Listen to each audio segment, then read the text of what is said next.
Hi friends, எல்லாரும் எப்படி இருக்கீங்க? இன்னைக்கு நாம பார்க்க போறது ஒரு வேற லெவல் சம்பவம்.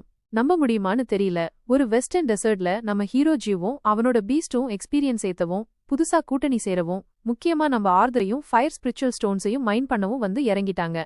அந்த எக்ஸ்ட்ரா டைமென்ஷனல் என்டிட்டி சொன்ன வார்த்தை ஜீவோட மண்டைக்குள்ள ஓடிக்கிட்டே இருக்கு போல. அதனாலதான் அவன் சீக்கிரமா பயங்கர ஸ்ட்ராங் ஆகணும், இந்த உலகத்தோட டாப்ல போய் உட்காரணும்னு வெறியா இருக்கான். அதுக்கு இந்த வெஸ்டர்ன் டெசர்ட் அவனுக்கு ரொம்பவே ஹெல்ப் பண்ண போகுதுன்னு நினைக்கிறேன். சரி, டெசர்ட்டுக்கு வந்த உடனே ஜியு சும்மா இல்ல பாருங்க, டக்குன்னு அவனோட முதல் வேட்டைய ஆரம்பிச்சிட்டான். ஒரு பாண்டாவை காப்பாத்தி ஒரு டெசர்ட் லிசார்ட போட்டு தள்ளி 50,000க்கு மேல எவல்யூஷன் பாயிண்ட்ஸ் அள்ளிட்டான். அவ்வளவுதானான்னு கேட்டா இல்லவே இல்ல. ஜியு விடாம அந்த டெசர்ட்ல இருக்கிற நிறைய பீஸ் துரத்தி துரத்தி போட்டு தள்ளுறான். அப்படியே கொஞ்சம் கொஞ்சமா எவல்யூஷன் பாயிண்ட்ஸை ஏத்திட்டே போறான். இப்படி ஹேண்ட் பண்ணிட்டு இருக்கும்போது சில எறும்புகளையும் அவன் பாக்குறான். அந்த எறும்புகள் என்ன பண்ணுதுன்னா, சில ஆர்க்டிக் ஸ்னோஃபியர்ஸ புடிச்சு சாப்பிடலான்னு வலை விரிச்சிருக்கு. அங்கேயும் நம்ம ஹீரோ சும்மா இருப்பானா? தட்டி தூக்கிட்டான் எல்லாத்தையும். அப்புறம் கொஞ்சம் காட்டு ஒட்டகங்களையும் போட்டு தள்ளுறான். அதுல அவனுக்கு நல்லாவே எவல்யூஷன் பாயிண்ட்ஸ் கிடைக்குது. இப்ப பாத்தீங்கன்னா அவன் கிட்டத்தட்ட 4,20,000 எவல்யூஷன் பாயிண்ட்ஸ் வந்துருச்சு. ஆனா நம்ம ஜியு இதோட நிறுத்திப்பானா என்ன? கண்டிப்பா இல்ல.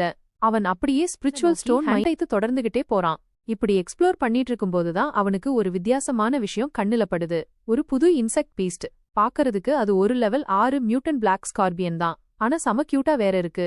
ஆனா இந்த கியூட்னஸோட அது ஒரு பயங்கரமான விஷப்பூச்சியும் கூட. தன்னோட விஷமுள்ள கொடுக்குல குத்தி எதிரிகளோட லைஃப் ஃபோர்ஸையே உறிஞ்சிரும்னு சொல்றாங்க. ஒரு பக்கம் இந்த மியூட்டன் பிளாக் ஸ்கார்பியனை பார்த்து ஜியூவும் மத்த பீஸ்ட்ஸும் செம ஹாப்பியா விளையாடிட்டு இருக்காங்க. இன்னொரு பக்கம் ஆஸ்திரேலியால ஒரு பெரிய ரகளையே நடந்துட்டு இருக்கு. ஒரு வைவன் சூப்பர் ஹியூமன்களை பூச்சி பொட்டிய நசுக்கிற மாதிரி நசுக்கிட்டு போயிட்டு இருக்கு. அந்த வைவன் பயங்கர பவர்ஃபுல்லா இருக்கு போல. அதோட ஒரு அட்டாக்லேயே நிறைய சூப்பர் ஹியூமன்ஸ் காலி. அதோட ஃபயரி அட்டாக்ஸ்லாம் பூமியையே கிழிக்கிற மாதிரி இருக்கு. சாவ்லிங்கும் அங்கதான் இருக்கா. ஆனா சூப்பர் ஹியூமன்களை காப்பாத்த சன்ஸ்டட் எம்பையரோட ஒரு நைட் உள்ள வர்றா.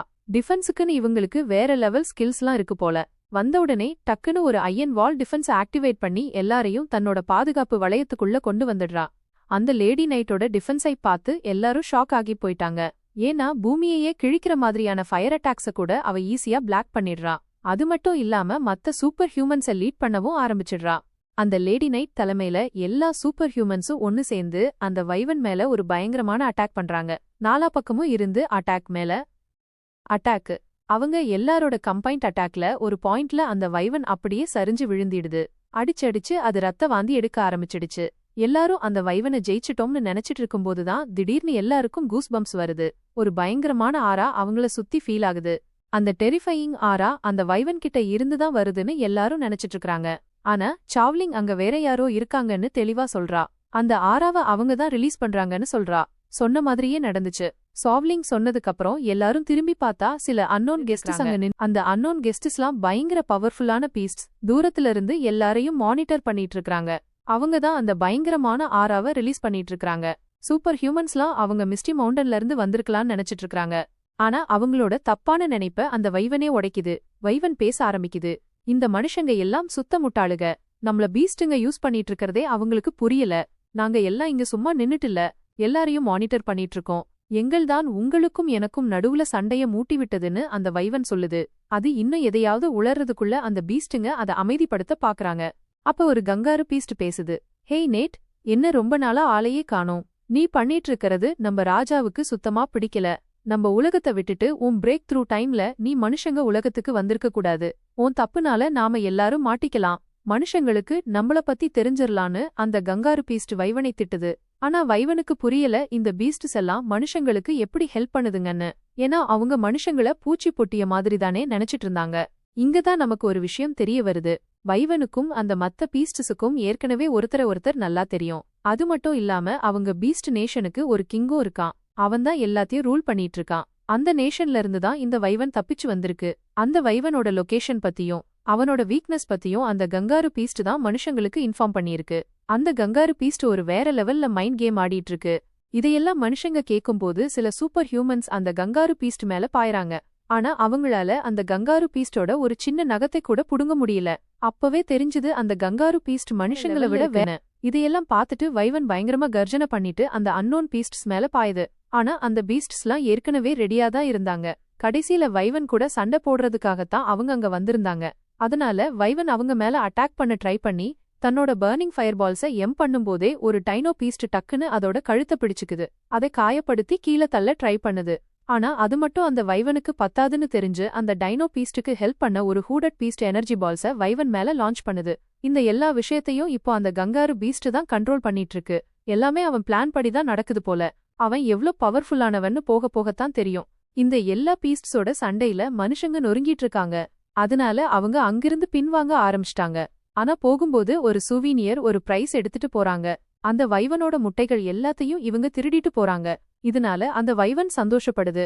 ஏன்னா அது சாக போகுதுன்னு அதுக்கு தெரியும். அதோட மாமிசத்தையும் ரத்தத்தையும் இந்த பீஸ்ட்ஸ் எல்லாம் சாப்பிட போறாங்க. ஆனா அதோட முட்டைகளும் அதோட குட்டிகளும் மனுஷங்கனால காப்பாற்றப்பட்டு அந்த பீஸ்ட்ஸோட கைக்கு எட்டாம இருந்தா அதோட தியாகம் வீணாகாது. ஏன்னா அதோட ரத்தம் உயிரோட இருக்கும். இப்போ சீன் வெஸ்டர்ன் டெசர்ட்டுக்கு மாறுது. அங்க ஜூவோட ஃபீஸ்ட்ஸ் ஃபயர் ஸ்பிரிச்சுவல் ஸ்டோன் மைனுக்கு போயிட்டாங்க. அங்க இருக்கிற ஃபீஸ்ட்ஸோட சண்டை போட்டுட்டு இருக்காங்க. அங்க அவங்க செகண்ட் டிரான்ஸ்லேஷன் ஆர்டரோட ஃபயர் பைத்தான ஃபேஸ் பண்றாங்க. அதையும் அவங்க ஈஸியா ஜெயிச்சிடுறாங்க. அங்க நடக்கிற பேட்டிலையும் வேற யாரோ ஒருத்தர் பாத்துட்டு இருக்காங்க. ஜூவோடையும் அவனோட ஃபீஸ்ட்ஸோடையும் பவர் லெவல கால்குலேட் பண்ணிட்டு இருக்காங்க. அது யாருன்னு பார்த்தா ஒரு ஸ்னேக் உமன் பாத்துட்டு இருக்கா. ஒரு நாகினி. அவ பாக்கறா எப்படி நம்ம 9 டெயில் ஃபாக்ஸ் ஃபயர் பைத்தான்ஸை எரிக்கிறான்னு, எப்படி பாண்டாவும் கோல்டன் ஆண்ட்டும் மாறி மாறி பஞ்ச் பண்றாங்கன்னு, எப்படி மேண்டிஸும் டிவைன் ஃப்ளவரும் அவங்களோட கண்ணை நோண்டி எடுக்கறாங்கன்னு. அங்க ஒரு டெமோனிக் ட்ரீ வேற இருந்துச்சு பாருங்க. அது ஒரு நொடியில ஃபயர் பைத்தான்ஸோட தலையையும் உடம்பையும் தனித்தனியா கிழிச்சு போட்டுடுச்சு. சண்டைய பார்த்தா ஒரு சைடாத்தான் இருந்துச்சு. நம்ம டெமோனிக் ட்ரியோவோட பீஸ்ட்ஸ் தான் பயங்கரமா ஆதிக்கம் செலுத்தி ஃபயர் பைத்தான்ஸ கொடூரமா கொன்னுட்டு இருந்தாங்க. இப்படி ஒரு சீனை கண்ணால பாக்குற ஸ்னேக் உமனுக்கு எப்படி பயம் வராம இருக்கும் சொல்லுங்க. அவளும் பயந்து அங்க இருந்து நைஸா எஸ்கேப் ஆக ட்ரை பண்றா. இன்னொரு பக்கம் நம்ம ஜீவ் இருக்கான் பாருங்க. அவன் ஃபயர் தள்ளிக்கிட்டே இருக்கான். அவங்கள கொன்னு எக்ஸ்பீரியன்ஸ் பாயிண்ட்ஸ் ஏத்திட்டே இருக்கான். ஃபயர் பைத்தான்ஸ கொன்னதுல ஜீவுக்கு 1,80,000 எவல்யூஷன் பாயிண்ட்ஸும் அது கூடவே 50,000 ஸ்பிரிச்சுவல் எனர்ஜியும் கிடைச்சிருச்சு. ஜீவோட இந்த ஸ்ட்ரென்த்தையும் அவனோட பவர் லெவலையும் பார்த்து சில புத்திசாலியான ஃபயர் பைத்தான்ஸ் அவனுக்கு முன்னாடி சரண்டர் ஆகிட்டாங்க. அவனோட ஆர்மில சேர ரெடியா இருந்தாங்க. அப்போதான் நம்ம ஜீவுக்கு ஏதோ ஃபீல் ஆகுது. யாரோ ஒரு பவர்ஃபுல்லான கிரியேச்சர் தன்னை நோட்டம் விடுற மாதிரி அவனுக்கு தோணுது. அவங்களோட ஸ்பிரிச்சுவல் எனர்ஜி மெதுமெதுவா தூரமா போய்கிட்டு இருக்கு. ஜீவ் அந்த டைரக்ஷன்ல திரும்பி பார்த்த உடனே பாதி மனுஷியும் பாதி பாம்புமா ஒருத்தர பாக்குறான். அவங்க அவன்கிட்ட இருந்து ஓடிட்டு இருக்காங்க. ஒருவேளை அவங்க ஜீவுக்கு பயந்திருக்கலாம். அந்த ஸ்னேக் உமனோட ட்ரை பண்ணா ஆனா முடியல. ஏன்னா கொஞ்ச நேரத்திலேயே ஜீவனும் அவனோட பீஸ்ட்ஸும் அவளை சுத்தி வளைச்சுக்கிட்டாங்க. அவள அவங்க இன்சல்ட் பண்ண ஆரம்பிச்சுட்டாங்க.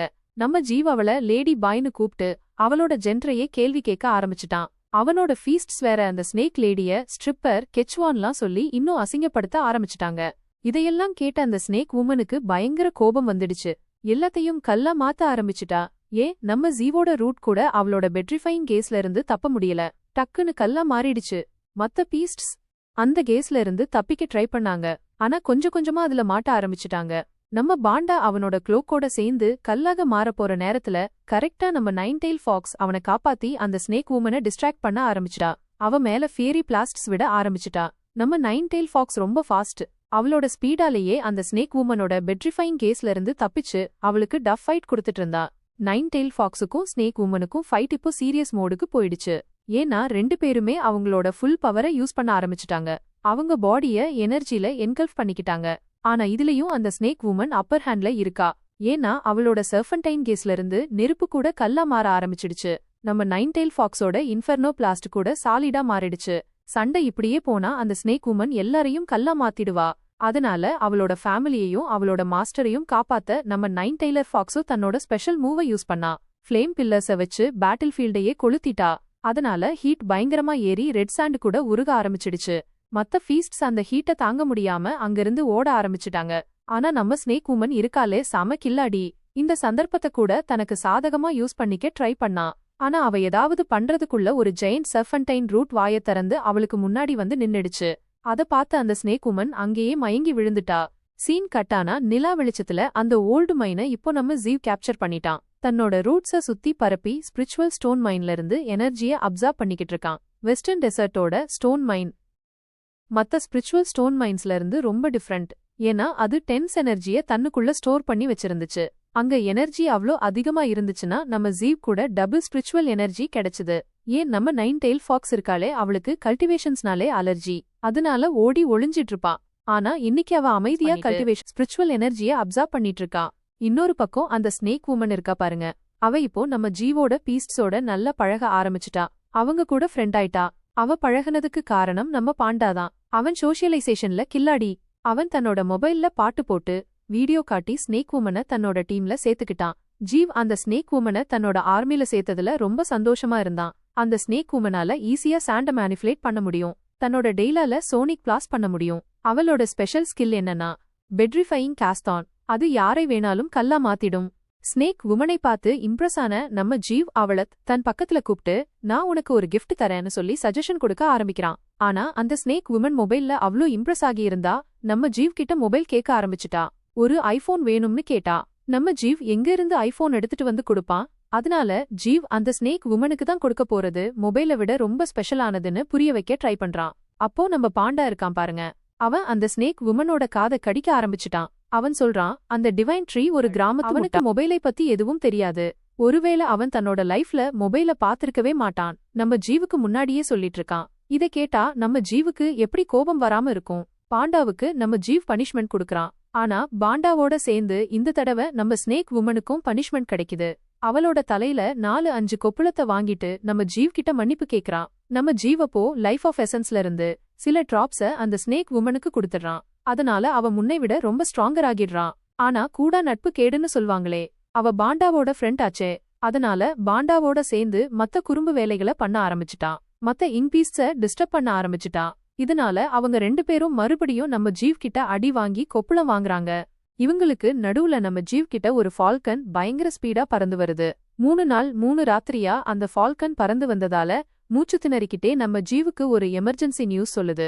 அந்த நியூஸ் என்னன்னா எப்படி வைவன் கொல்லப்பட்டா, எப்படி அந்த வைவனோட எக்கை பெடரேஷன், சகுரா கண்ட்ரி, மத்த நேஷன்ஸ்லாம் திருடிட்டு போயிட்டாங்க, எப்படி ஒரு பீஸ்டோட இன்னொரு நேஷன் ரைஸ் ஆகிட்டு இருக்கு, எப்படி அவங்களுக்கு ஒரு கிங் இருக்கான், ஆனா அவனை பத்தி யாருக்கும் எதுவும் தெரியாது. இந்த நியூஸை கேட்ட நம்ம ஜீவ் பயங்கர டென்ஷன் ஆகிடுறான். வைவனோட எக் மனுஷங்க கையில சிக்க கூடாது. இப்போ இருக்கிற ஜெனரேஷன் பீஸ மெயின்டைன் பண்ணாலும் ஃபியூச்சர் ஜெனரேஷனை பத்தி எதுவும் சொல்ல முடியாது. ஃபியூச்சர்ல அவங்களோட பவர் ஏறுனா கண்டிப்பா பேட்டில் பண்ணுவாங்க. இப்போ டைம் நெகோஷியேஷனுக்கு வந்துடுச்சு. ஏன்னா நம்ம நைன்டெயில் ஃபாக்ஸ் அவளோட கைக் கல்டிவேஷன்ஸ்ல பிஸியா இருக்கா. அதனால பெடரேஷனுக்கு நம்ம ஜீவே போக போறான். முடிஞ்சா பேசி அந்த எக்கை தன்னோட மிஸ்டி மவுண்டெயினுக்கு எடுத்துட்டு வர போறான்.